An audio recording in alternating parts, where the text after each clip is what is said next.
রমাদান আসার সাথে সাথে এই শাবান মাসে প্রত্যেক ব্যবসায়ীর উচিত, প্রত্যেক গার্মেন্টসের মালিকের, প্রত্যেক ফ্যাক্টরির মালিকের, প্রত্যেকটা বড় বড় ইন্ডাস্ট্রিয়াল যারা আছে তাদের উচিত অন্তত রমাদানের ইফতারি যেন ভালোভাবে কিনতে পারে, প্রত্যেকটি স্টাফকে স্পেশাল বোনাস দেওয়া। ঠিক কিনা কথা জোরে বলেন। রমাদান আসতেছে, আপনি আপনার অফিসের স্টাফের বেতন দেন না এখনো, আছে না নাই? আপনাদের পাশে বিশাল বড় বড় ফ্যাক্টরি আছে। রমাদান এসেছে, আপনার অফিসের ছোট্ট পিয়ন, তারও ইফতার লাগে, তার বাসায়ও সেহরির দরকার আছে।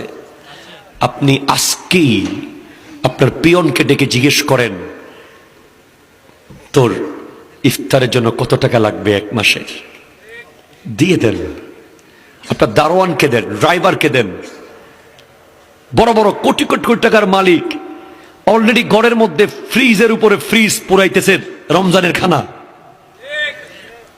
কেউ গোটা ছাগল জবে করে ঢুকাই ফেলতেছে, কেউ 20-30-40 কেজি দেশি মুরগি, কেউ আবার চিংড়ি মাছ, কেউ আবার দামি দামি মাছ, গোশত, সব ফিল আপ থাকতে হবে রমজান মাসে।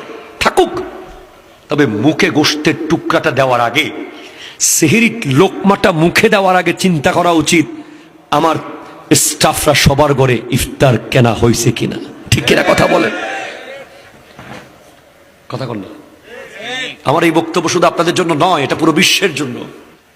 এরপর আমি যে আয়াতটা পড়েছিলাম, মান সামা রমাদানা ঈমানান ওয়া ইহতিসাবান, হাদিস, গুফিরা লাহু মা তাকদ্দামা মিন যামবিহি। যে ব্যক্তি ঈমানের সাথে একেবারে নিখুঁত ভাবে আশা নিয়ে রমাদান মাসে রোজা রাখবে, ওমান খামা রমাদানা ঈমানান ওয়া ইহতিসাবান গুফিরা লাহু মা তাকদ্দামা মিন যামবিহি, তার অতীতের গুনাহ আল্লাহ মাফ করে দেবে। যে ঈমান নিয়ে এবং পরিপূর্ণ আশা নিয়ে রমাদান মাসে সারা রাত আল্লাহর জন্য দাঁড়িয়ে দাঁড়িয়ে ইবাদত করবে, দিনে রোজা রাখবে, তার অতীতের গুনাহ মাফ করে দেবে কে?